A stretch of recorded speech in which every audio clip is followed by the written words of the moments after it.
For those who are a bit unsure for certain things, naturally with lots of people who are involved with movement, they will understand these terminologies.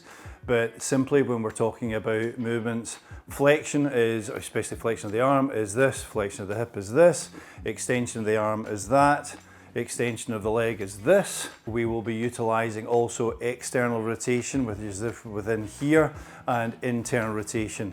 The same scenario is when here is external rotation of the hip, internal rotation of the hip, and then the last thing is we're going to be looking at adduction as well as abduction.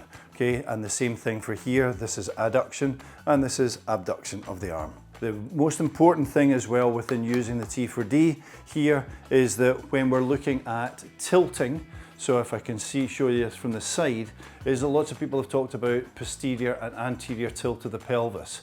So an anterior tilt of the pelvis is when the pelvis is tilted forward that way, as if it's spilling everything out in that position, and a posterior tilt of the pelvis is coming all the way back that way.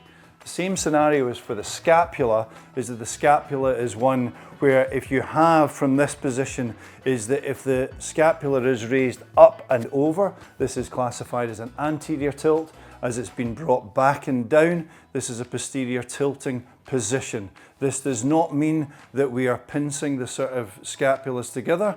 This is not what that is meant by a posterior tilt, and also dropping the arm down in this position is also not a posterior tilt.